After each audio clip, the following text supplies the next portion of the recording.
хотел вам подарить эту книгу «Любовь и хлеб», которую я привел. Здесь, вы знаете, очень много текстов. Эта книга, роман основан на реальных событиях. Автором у нас Аллах рахмат болсын. Силами вот прихожан не только мусульмане понимали, и христиане понимали.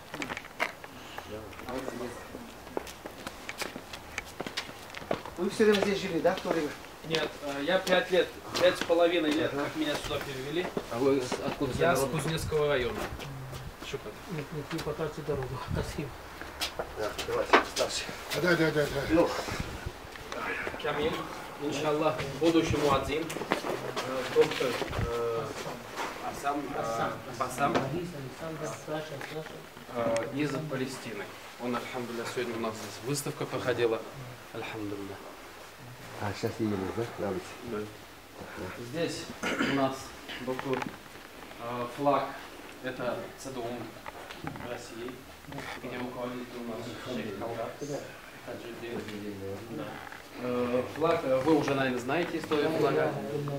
Да.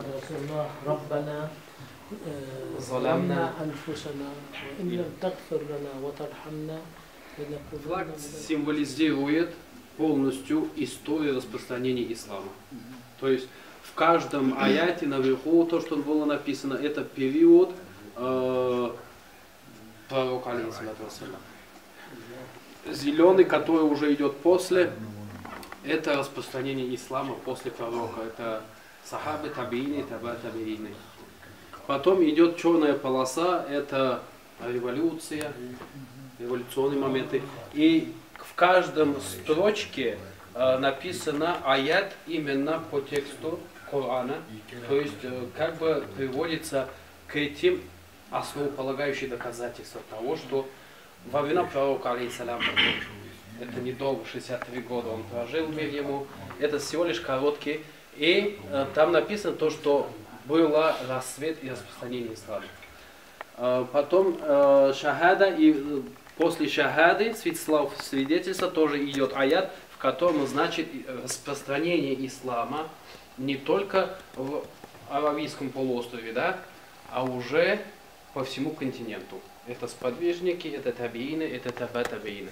Потом революционные времена, в котором тоже Всевышний Аллах в Коране говорит, то, что наступят времена, которые будут препятствовать развитию и распространению.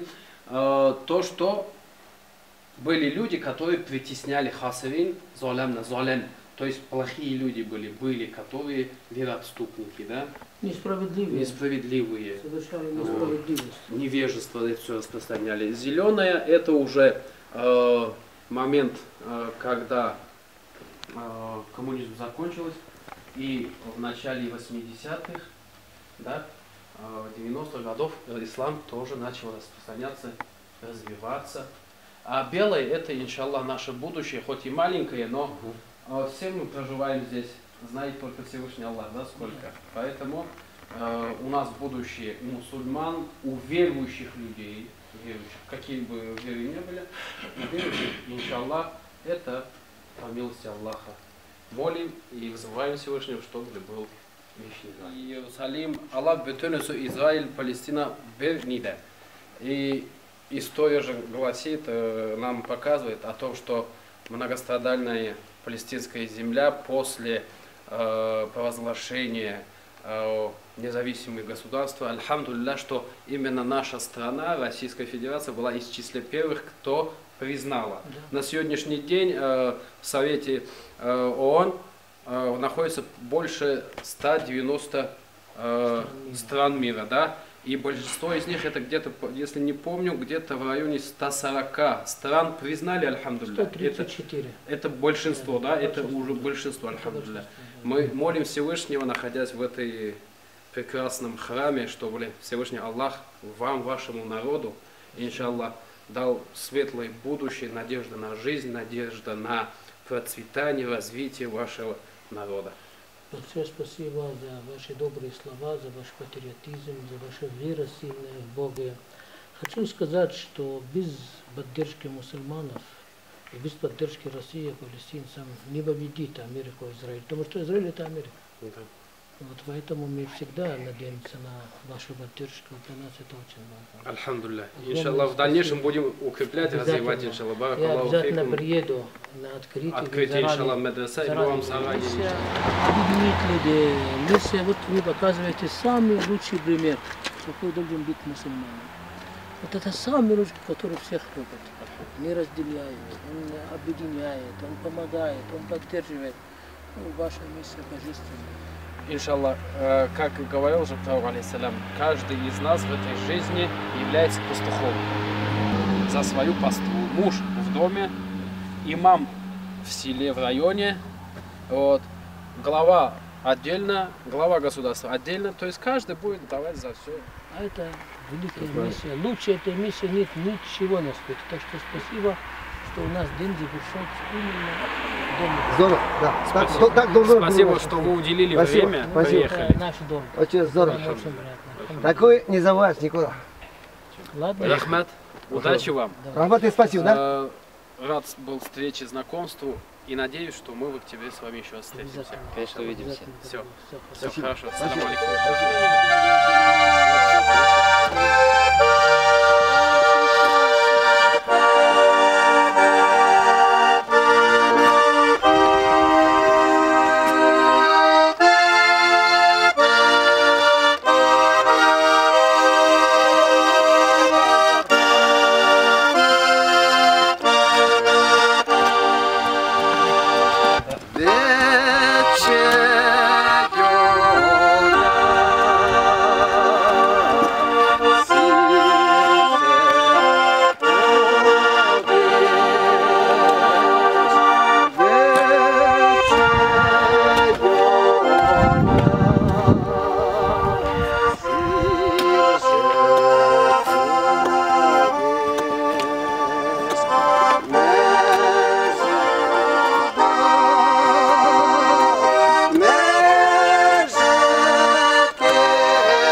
Благодаря нашего дорогого Дениса Александровича Щербакова, который мы считаем главный пшиваш на земле Пенза и Пензенская область, потому что он очень много делает для Чувашии. Он не успевает приезжать в Чебоксарах и интервью давать, и о вас говорит, и по каналам, главным каналам Чувашии телевизионными. Он постоянно в движении, он постоянно такие дела делает, он показывает образец, каким должен быть не только Чуваш, а человек. И я сегодня из Святой Земли Палестина, во-первых, хочу вам это мыло подарить. Палестинское мыло с оливковым маслом. Кто будет Оливковое мыться? масло, Ну нет уж. оливковое масло это символ Палестины. И оливки, потому что это дерево живет 5000 лет. У нас такие деревья. Спасибо огромное. Это Мы раз. будем хранить. Я хочу вам подарить книгу «Любовь и хлеб», которую я имел честь ее перевести с арабского. Человек, который мне подарил когда-то мед, если бы я знал, что я сегодня его увижу, я бы принес еще подарок хороший. Нет, спасибо. Он книгу прочтет, и вот такая символическая совсем вот было тоже вам подарок, дорогой. Спасибо. Ваш мед просто шикарный. В общем, очень много делает. И ряд вот таких книг, которые, я думаю, они пригодятся молодое поколение, тем более они должны знать, читать, знать, кто есть кто герои, на кого равняться в жизни, с кого взять пример. Так что эти книги останутся. Мы уйдем из жизни, но книги останутся, Да, по которым будут идти новые поколения. Спасибо вам большое за теплый, радушный, прекрасный прием. Вы прекрасные люди. Вот я очень рад, что есть такой человек, который вас связывает с чувашской землей и вообще с миром. Вот он наш куратор. Мы вчера открыли выставку «Палестина глазами российских зарубежных Спасибо художников». огромное. Это 31-я выставка, которая открывается за годы 3 месяца в России. Так что можете посетить выставку. Он знает, где это галерея. Знаете, да? Хорошо. Желательно все посетить. А на прошлой неделе открыли Мы выставку в обязательно Донбассе. побываем. Да. В Донбассе мы открыли выставку международную, где участвовали дети Иерусалима, дети Газа из Палестины. Палестина участвовала. Наш руководитель комитета по культуре, общества дружбы и сотрудничеству между народами Чувашии и Палестины Шакиров Митхат Алимджанович ездил туда, в Донбасс, с лекарствами, и вместе с Императорское православное палестинское общество в Москве, и вместе они ехали, там несколько дней там воевали, конечно, и стрельба была, и опасно было, и все равно открыли эту выставку. Я рисую Донбасс, я рисую Палестина. И вы понимаете, независимо ни от чего понимаем, что это произвольно, что там много людей не соберешь, но это была поддержка, и моральная поддержка для народа Донбасса, для его детей, чтобы они видели. И понимаем, если вы сейчас с ней проявить солидарность, тогда когда можно проявить солидарность? Они мученики, они страдают, не понимают за что. Они хотят говорить на своем родном языке, хотят свои обычаи соблюдать. Они испокон веков, там родились их деды, прадеды, это русская земля. Кто-то пришел из-за океана и приказывает, чтобы их выгнать, притеснят. Это недопустимо.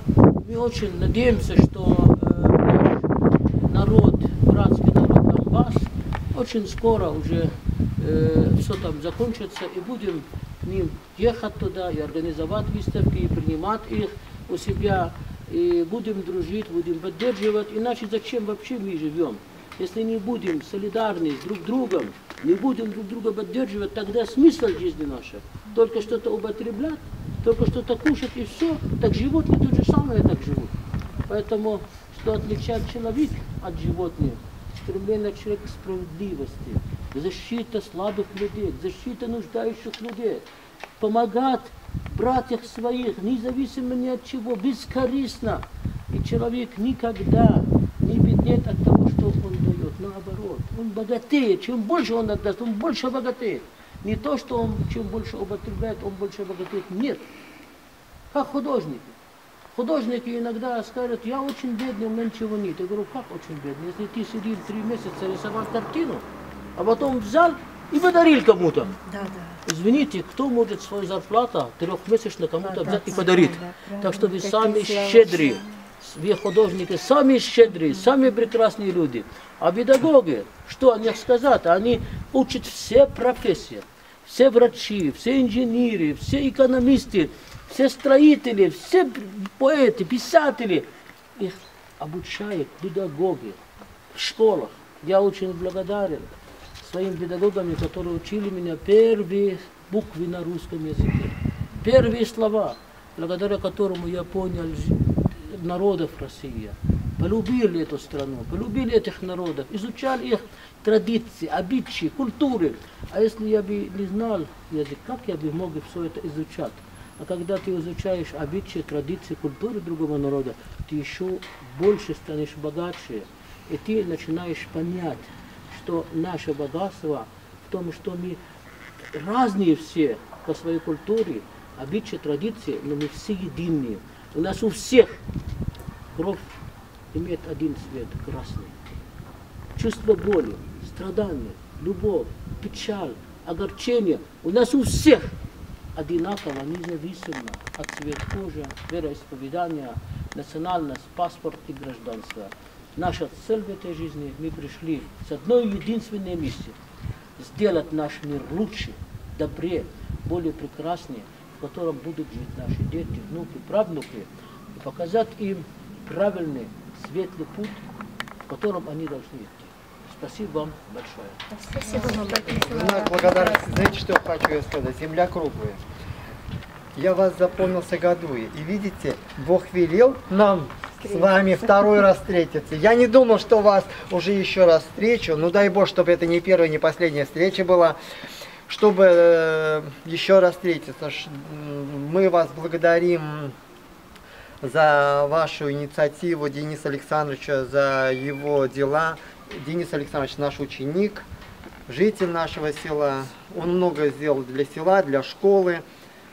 Большое спасибо вам, что вы для всего, ну, пускай для человечества несете мир, тепло, добро, добрые дела делаете. Оставайтесь такими же. Ну, большое спасибо. Спасибо вам большое. У меня случайно нашлась вот такой значок. Самая старинная организация российско-палестинская. Это Императорское православное палестинское общество, которое сегодня возглавляет Сергей Вадимович Степашин, который возглавлял правительство России. Я с удовольствием вам ее подарю.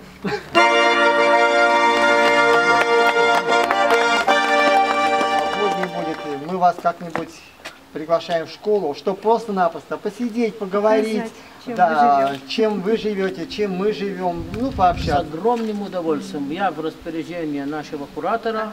Денис, как-то надо вот с чувак. учителями, с учениками нам Как, организовать когда он встречу. скажет, пожалуйста, Без я проблем. Очень рада. Да. И пригласить учителей-пенсионеров. Ну да, просто, да, без проблем. Да. Это вот Как-то вот просто чисто провести, по-человечески. Да, круглый провести стол. конференция дружбы народа. Да. Мы В общем, за только. знаете, вчера Исмаил Хазрат. пригласил на открытие медресе. Планируется в октябре открывать будет медресе, мечети в честь столетия принятия ислама. У нас 1100 лет. 1100-летие, да. Бог у нас один, единый Бог Всевышний. Доктор Басам принял приглашение. Вот к этому моменту мы как-то вот Можете приводить. сорганизуемся Да, в школе. Вместе. да. И там, Хорошие и вот Да. мероприятия, Россия, Палестина. Да, Хорошо. да. Мы будем будем очень очень рады этой встрече. Заранее там подготовим материал, анонсируем в СМИ. И, конечно, доложим туда вот Мы лидеров. можем еще небольшую выставку здесь открыть. Да, да. Давайте. Хорошо, Вот давай. выставку здесь вот вообще. Небольшую хотя бы. да. Работ Небольшую. 15, вот Да, так. да. Вот много не надо, Небольшую. просто Небольшую пообщаться. символический фильм «Движение в Чебоксарах». Хорошо. Это про доктор, это автор этих фильмов доктор Басам. Хорошо. Еще есть у него фильм «Невероятные приключения иностранцев в России». Хорошо. Называется «Доктор Басам» или «Приключения иностранцев в России». Хорошо. Вы можете в интернет, там, Где-то Google, вот, да, в Google да. посмотрите. Хорошо. И в Яндексе тоже есть. Ну, у нас все условия в школе есть, так что хотелось бы встретиться. Будем С надеяться. удовольствием. Вот 1 июля приезжали, открыли выставку, первую международную выставку Иерусалим глазами российских зарубежных художников первый международно открыли в Пензе. Потом второго здесь был на Гадуе. 13-го открыли выставку в Каменке. 14-го встречались с Лидиным, заксобранием, с митрополитом, посетили Тарханы. Третий раз уже здесь. Хорошо. Ну, Денис, на твоей совести еще до встречи.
Великий чувашский просветитель Иван Яковлевич Яковлев, любите Россию. Я даже Будьте такими умными, берите пример, вот как с Иван Яковлевич Яковлев. Я уверен, что кто-то из вас станет таким же просветителем, великим, не только в истории Чувашии, но и в истории России и мира. Кстати, Иван Яковлевич Яковлев был член Императорское православное палестинское общество еще в 15 веке. И он платил свой ежегодный взнос 25 рублей. И он отправлял своих учеников учиться в Палестине. Он был большим другом палестинского народа. И поэтому его ценим. Также любим и Лермонтов, который считаем палестинцев, потому что он много стихов писал о Палестине, он любил Палестине. Можете все ознакомиться с его стихи в интернете «Ветка Палестина». Можете ее прочитать и узнать, как этот человек любил Палестину. Спасибо вам большое. Мы очень рады были с вами познакомиться, вас здесь увидеть. У меня, может, какие-то визитки есть, я могу оставить. Вот для преподавателей, может.